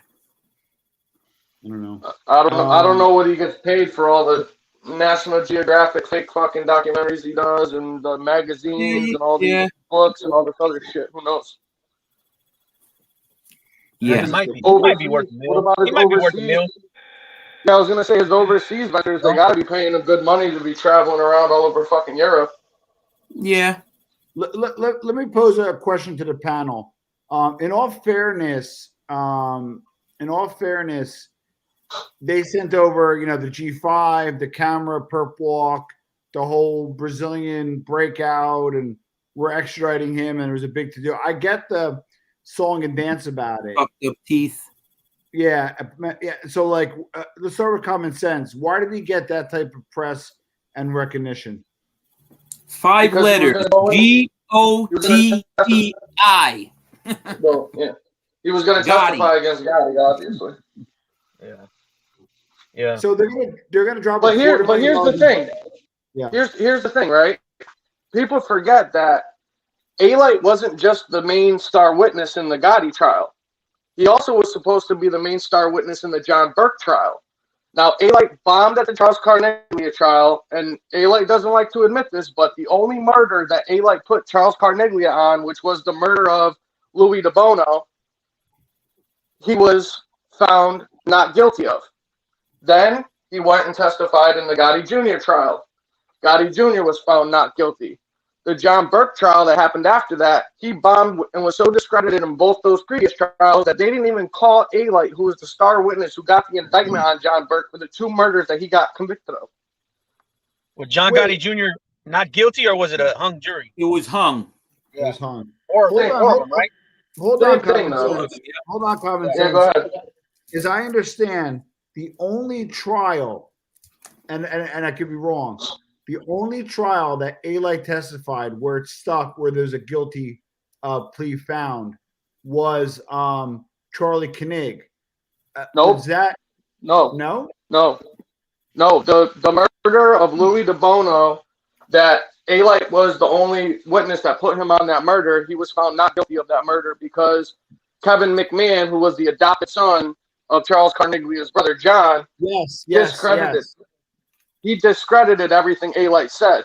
Now, when they later found out through discovery at the Gotti's lawyers found out that Alite at one time was in prison, I want to say he was in prison with either Carneglia or McMahon. And Alite, with his belief about how mob hits usually work, believed that one of them would have been the driver and one of them would have been the shooter. And since McMahon wasn't Italian and wasn't made, that he would have been the driver, but I think he was the shooter or something like that. Or it might have been backwards. It's been a while. But he was found not guilty of that murder that Alite testified on. So he bombed in that one. He was found not guilty. Bombed in the Gotti Jr. trial, got torn to shreds. They didn't even call him in the John Burke trial, which Alite was the main witness that got the indictment for the 2 murders that he got convicted of. Didn't even call him.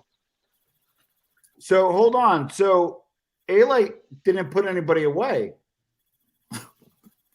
He tried. He discredited. They shredded him. Charles shredded him. Gotti Jr.'s attorney shredded him. What's his name? Carnesi. Charles Carnesi. He just passed away, actually. Carnesi. Yeah, he died. He just passed away, right?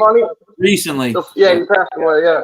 The funniest thing Carnesi did during that trial was when Alite was on the stand, he basically got Alite to admit that he had lied in a previous grand jury.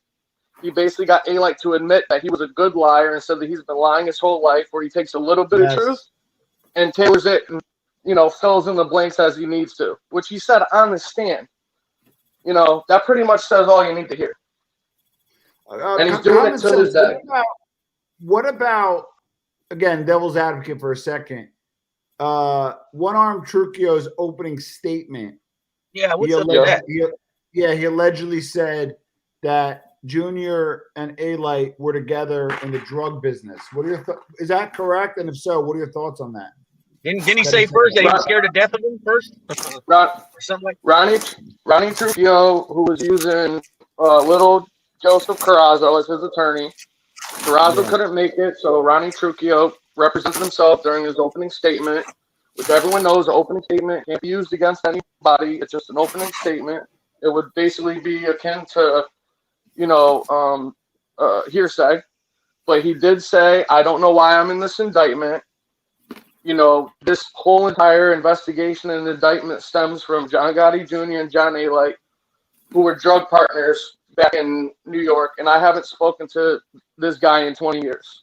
Now, if you listen to John Alite's interviews, John Alite says that when he was in Brazil, he was giving information back and forth to Carrazzo, the attorney, to try to help Ronnie Trucchio in his case by giving him information basically stating that I can help Ronnie Trucchio and beat his case because I haven't spoken to him or talked to him for the past X amount of time since he left New York, because he was chased by Gotti Jr.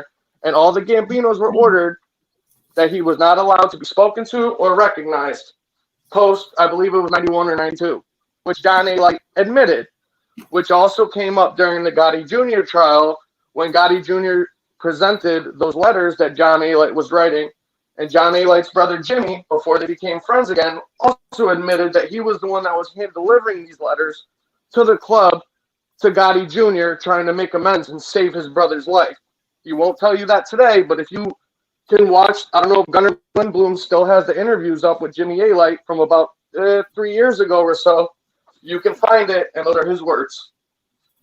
Now, when it comes to, no, I was just gonna say, when it comes to that entire, drug situation and case or whatever, I'm sure that Alite was selling drugs and he was giving Junior money. Now, I can't say that Junior knew it was from drug money because when Alite testified in the Gotti Jr. trial, you had guys come forward like Joe O'Kane, who testified in that trial, who basically was right. He testified on Gotti's behalf. The government actually came to Joe O'Kane, who was serving a life sentence at that time, and basically said, "Listen, we'll let you out of prison if you testify and corroborate what John Alite is saying, and you could be home with your wife and your kids." And he refused and said, "Absolutely not. I'm not going to lie for these guys." And he testified for Gotti Jr. and said that anytime, and Stephen Newell also testified on Gotti Jr.'s behalf. Stephen Newell. Yeah. He was on John Alite's podcast. He was working for John Alite for a while. Yeah. Right? He also said when he was questioned during the Gotti Jr. trial, "Did you know that any of the money that you were giving to Alite was up for drug money to Junior?" And he said, "No, absolutely not. We were told not to ever mention a word about it." According to Junior, Junior admitted to. So you got to pick a lane, right? It's like either Gotti was in the drug business and he knew about it, or he didn't because he's a made guy and he couldn't. So you can't have both, right? So like, is that what you're saying basically? Well, yeah, because Gotti Jr. admitted that John Alite was on record with him, but he admitted that he was on record with him because he had loaned him $50,000 for his sports book. So that's the reason why you see him on the outside of the Virgin or the Ravenite that one time, because he was meeting, Alite was living in New Jersey at the time, and he had to meet him in the city, and I guess he was doing something that day and said, "Hey, just meet me outside of the club. You can come give me my envelope or whatever. It's easier for both of us. I'll save you a trip." You know what I mean? So I'm tending to believe Gotti Jr.'s rendition that he was funding his sports book and he was getting money or a loan shark, whatever he was doing. Now, he might have known it was for drugs, but he probably never put it out in the open. Yeah. A lot of those guys took junk money. They just didn't want to know about it, Let me ask you this. Now, Jimmy Alite was, not good with him and then good with him. Has he been consistent? Like, I know he doesn't do a lot of interviews or more recent, but is he like a straight shooter in terms of consistency? If you ask them, even if no, he's not. Okay. No. In regards to his brother, he's consistent in regards to his story until about a month. Within the last month, he did an interview with some guy, I forget who it was, where now all of a sudden he's saying that he was dabbling with my business and all this. That's brand new. He must be taking notes from his brother, apparently, because all his previous interviews in the past 5 years have said that he stayed away from all of that. So I don't think the apple falls too far from the tree. But, Jimmy Alite has made it pretty clear that his brother John, from previous interviews while they were having their feud, was, nothing short of a nutcase that needed psychotherapy and actually goes to therapy. There's obviously something wrong with the guy, and he has a problem fabricating and telling lies, which, it's been pretty clear over the last 10 years. That's what the guy does, in my opinion. And probably many others. Interesting. Well, we got to jump soon because we're doing another one with Vinny Bracco, the Four Horsemen. Common Sense, I love your contribution. I'd like for you to kind of, whenever we're on, just give me a ping. You know your stuff. Big Lou as well. Big Lou, I appreciate you've been a good guy in the comments and watching and support. I appreciate that. I know Joe appreciates that. And you guys definitely are Big Lou. Yep. Hey, Tom, did you get my email? I did. I got a lot of emails, so I'll get to it tomorrow. Yeah. I just want to make sure because I'm not too savvy on this stuff, so I didn't know if I sent it right, if I sent it through right or not. Yeah, I got you. I saw it. I got a few emails, and then just like I had a 5-hour team meeting today, and it was rough. But I got through. Yeah, I don't mind jumping on from time to time. There's something I can contribute. Just some of the other stuff that have been going on over the past, couple of weeks. I was just Common Sense, a Big Lou. Can you guys do me a big solid? Can you check out and I don't know, Big Lou, you might have anyway. I got some older interviews with Alite. I got at least 2 more one right after the Sugar Daddy's incidents, an audio one, and then one about the New Jersey housewife thing that I think Panisi shed better light on. But if you want to check out, and actually there's a third, there's like 3 more, I think. If you could just go back in the channel, the Armchair NBA, it's some older stuff, check it out. And if you ping me and say, you know what, let's analyze this, maybe we'll all watch it together and then analyze it together. Yeah, because you did two interviews with Alite before on your New Theory podcast. That wasn't the only one you did. You did another one. Correct. So what I'm saying is the Sugar Daddy one might be interesting to do. It'll be an audio one. I just want to see if you guys see, like, if you guys listen to it, like, you know what, we can rock with it, and then maybe do a joint analysis. Yeah, I'll check it out. Copy that. Sounds good. All right, fellas. It was nice being on today. Thanks, man. Nice talking to you, bro. See you in the comments. Nice to meet you. Nice to meet both of you guys. All 3 of you guys on here. I appreciate bringing me on. We'll do some more guys. In the future. Take care, all right, fellas. Common sense, man. Listen, common sense. I got to get your information because I want you defending me in court if I got to go to court. He's the man right here. You'll handle those prosecutors no time, man. I actually have a I ain't getting in no trouble. I'm sitting right here in this room. I'm not allowed out, so I can't get in trouble. There you go. Yeah. Definitely I actually have a bachelor's rendezvous to New Jersey, huh? Yeah. All right, fellas. Good night, huh? All right. Have a good one, guys. Likewise. Be good. Common sense. Have a good night, buddy. Enjoy your night. All right. We get back to the basics, Giuseppe. Back to the basics. What do you think? What do you think of tonight's episode? Oh, it was great, man. It really was. Our listeners, our friends in the chat, they're all good people. So I have no problem chopping it up with them. If anybody wants to get my email or my number, you hit up Tom. Yep. He'll give it to you. And you can get in contact with me whenever, man. So just want to thank everyone. Yep. Good people, man. Really good people. Thanks, everybody. I appreciate it. Like I said, I think this was a good rebound, if you will. And check out Vinny's channel about a half hour or so. We're going to chop it up there, 4 Horsemen style. And have a good night, everybody. You know what, Tom? Thinking. Yeah. I would love to. I have his book, Gotti Rules. I would love to read that again and maybe do something. If he doesn't come on the show, then maybe we should do like a little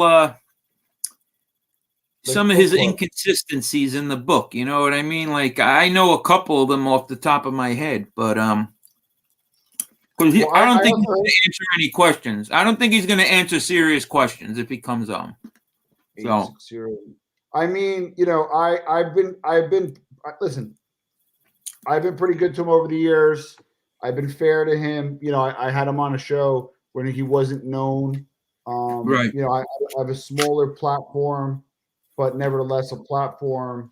And let's see. You never know. Stranger things have happened. He was definitely a tough guy. I'm not hitting up his credentials or, anyway. There's some issues with some of the content. So. Cool. I'm gonna drop my. You have BK Skip's info? I do. Send it to me, bro, if you could. I will do, brother. All right. Thank you, everybody. Till half Thanks, hour. man. I'll see you in a half hour or so. Ciao. All right.